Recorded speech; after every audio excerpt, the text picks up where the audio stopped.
Welcome করছি সবাইকে। আজকে আমরা অ্যাসেটিভ থেকে এক্সক্লেমেটরি করা দেখব। তো চলো আমরা আমাদের ভিডিওটা শুরু করি।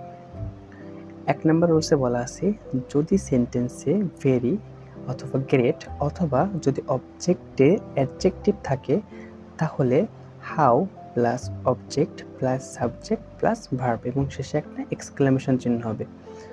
সাবজেক্ট এবং ভার্ব লাস্টে চলে যাবে। যেমন দেখো, অ্যাসেপ্টিভ সেন্টেন্সে বলা আছে হি ইজ গ্রেট। এই সেন্টেন্সে দেখো গ্রেট একটা অ্যাডজেক্টিভ এবং সেটা অবজেক্টের স্থলে বসছে। তাহলে এটার যখন আমি এক্সক্লেমেটরি করব, শুরুতে আসবে আমার হাউ, তারপর অবজেক্ট গ্রেট, তাহলে হাউ গ্রেট, তারপর সাবজেক্ট হি এবং ভার্ব ইজ, তাহলে হাউ গ্রেট হি ইজ, শেষে একটা এক্সক্লেমেশন চিহ্ন দিব। দেখো, অ্যাসার্টিভ সেন্টেন্সে বলা আছে the idea was very nice.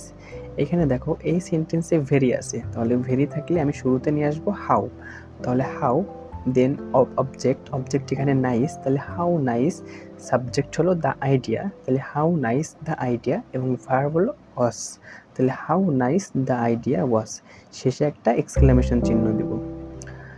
দেখো, অ্যাসার্টিভ সেন্টেন্সে বলা আছে শি ইজ ভেরি ইন্টেলিজেন্ট।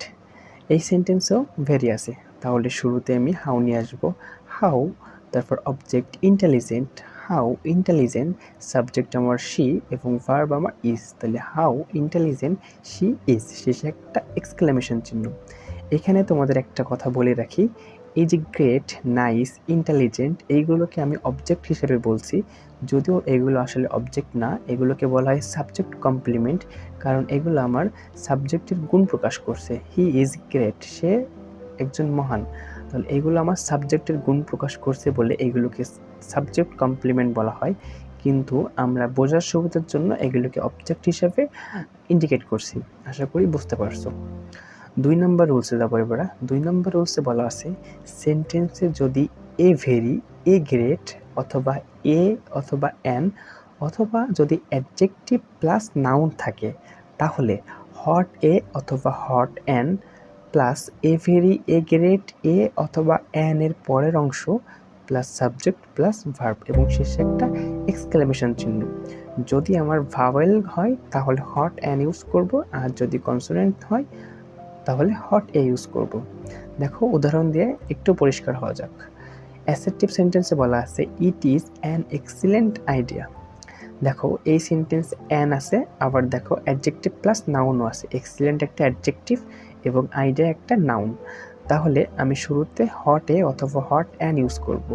যেহেতু আমার এক্সিলেন্ট আছে, ই একটা ভাওয়েল, তাহলে আমি হট অ্যান ইউজ করব, তাহলে হট অ্যান। এরপরে অ্যান এর পরবর্তী অংশ দেখো এ ভেরি, এ গ্রেট, এ অথবা অ্যান এর পরের অংশ হবে, তাহলে এখানে অ্যান এর পরের অংশ হচ্ছে এক্সিলেন্ট আইডিয়া, তাহলে hot an excellent idea, subject আমার ইট এবং ভার্ব আমার ইজ, তাহলে hot an excellent idea it is, শেষে একটা এক্সক্লেমেশন চিহ্ন। আরেকটা উদাহরণ দেখো, এখানে অ্যাসার্টিভ সেন্টেন্সে বলা আছে হি ইজ আ গ্রেটফুল। এখানে দেখো এ গ্রেট আছে, তাই না? তাহলে এ গ্রেটের জন্য আমি প্রথমে নিয়ে আসবো হট এ, তাহলে হট এ এবং এ গ্রেটের পরের অংশ কি? এ গ্রেটের পরের অংশ ফুল, তাহলে হট এ ফুল, এরপর সাবজেক্ট হি এবং ভার্ব ইজ, তাহলে what A full he is, শেষে একটা এক্সক্লেমেশন চিহ্ন। আরেকটা এক্সাম্পল দেখো, অ্যাসার্টিভ সেন্টেন্সে বলা আছে it is a very beautiful bird. এই সেন্টেন্সেও আমার এ ভেরি আছে, তাই না? তাহলে এ ভেরি থাকলে আমি হট এ অথবা হট এন আনবো, যেহেতু বিউটিফুল আছে তাহলে আমি হট এ নিয়ে আসবো, হট এ।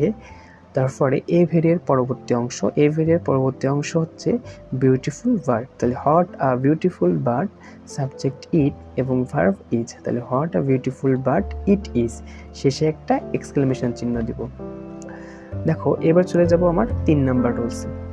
3 নাম্বার রুলসে বলা আছে যদি সাবজেক্ট প্লাস উইশ থাকে তাহলে ইফ প্লাস বাকি অংশ, অর্থাৎ সাবজেক্ট প্লাস উইশ এর জায়গায় আমি ইফ রাখবো এবং বাকি অংশ লিখে দিব, শেষে এক্সক্লেমেশন সাইন দিব।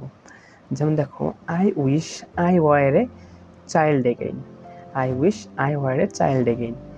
এখানে দেখো আই উইশের পরিবর্তে শুধুমাত্র আমি ইফ দিব এবং বাকি সেন্টেন্সটার মতোই রাখবো, অর্থাৎ if I were a child again. এখানে তোমার মনে একটা প্রশ্ন আসতে পারে যে আয়ের পরে তো আমরা ওয়াজ ইউজ করি, তাহলে আয়ের পরে এখানে ওয়ার কেন হলো?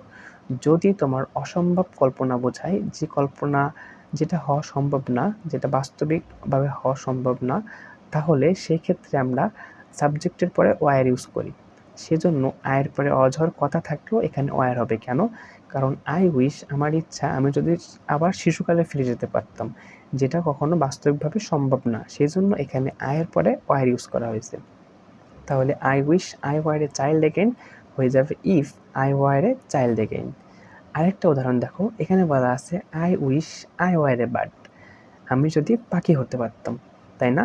তাহলে আই উইশের জায়গায় আমি লিখব শুধুমাত্র ইফ এবং বাকি সেন্টেন্সটার মধ্যে থেকে যাবে, অর্থাৎ if I were a bird, শেষে একটা এক্সক্লেমেশন চিহ্ন। এখানে আমি আরও একটা এক্সাম্পল রাখছি, দেখো এই এক্সাম্পলে বলা আছে I wish I could be a poet, I wish I could be a poet, এটাকে আমরা লিখতে পারি if I could be a poet. এইটাকে আরেকভাবে চেঞ্জ করা যায়, সেটা হচ্ছে would that I could be a poet, অর্থাৎ আই উইশের পরিবর্তে তুমি উড দ্যাট লিখতে পারো এবং বাকি সেন্টেন্সটা বাকিটার মতো রাখবো, অর্থাৎ would that I could be a poet. কখন আমরা উড দ্যাট ইউজ করব? যদি সেন্টেন্সে কুডের ব্যবহার থাকে, দেখো এই সেন্টেন্সে কিন্তু কুডের ব্যবহার আছে, যদি কুডের ব্যবহার থাকে তাহলে আই উইশের পরিবর্তে আমরা উড দ্যাট লিখতে পারি। এখন দেখো 4 নাম্বার রুলসে আসি। 4 নাম্বার রুলসে বলা আছে it is a matter of joy that থাকলে হুররে প্লাস এক্সক্লামেশন চিহ্ন প্লাস বাকি অংশ। যেমন দেখো it is a matter of joy that we have defeated India, তাহলে it is a matter of joy দ্যাটের পরিবর্তে আমরা হুররে প্লাস এক্সক্লেমেশন চিহ্ন দিব এবং বাকি অংশ অর্থাৎ দ্যাটের পরবর্তী সেন্টেন্সটা বসে যাবে উই হ্যাভ ডিফিটেড ইন্ডিয়া, শেষে একটা ফুল স্টপ দিব।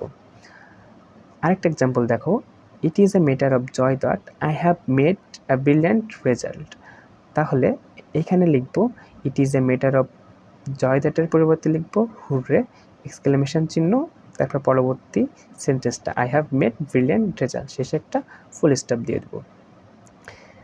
এটা আমাদের সর্বশেষ রুলস। এই রুলসটা হচ্ছে it is a matter of sorrow that থাকলে অ্যালাস এক্সক্লেমেশন চিহ্ন প্লাস বাকি অংশ হবে। যেমন দেখো অ্যাসার্টিভ সেন্টেন্সে বলা আছে it is a matter of sorrow that we have lost the game, এটা দুঃখের বিষয় যে আমরা খেলায় হেরে গেছি। তাহলে it is a matter of sorrow দ্যাটের জায়গায় আমি লিখব অ্যালাস, তারপর এক্সক্লেমেশন চিহ্ন এবং বাকি অংশ অর্থাৎ বাকি সেন্টেন্সটা দ্যাটের পরবর্তী অংশটা বসে যাবে we have lost the game, শেষে একটা ফুল স্টপ দিয়ে দেবো। তো এই ছিল আমার অ্যাসার্টিভ থেকে এক্সক্লামেটরির সমস্ত পরিবর্তন। আশা করি তুমি এই প্রথম থেকে শেষ পর্যন্ত দেখে থাকলে অ্যাসার্টিভ থেকে এক্সক্লামেটরি পুরোটাই পরিবর্তন করতে পারবে।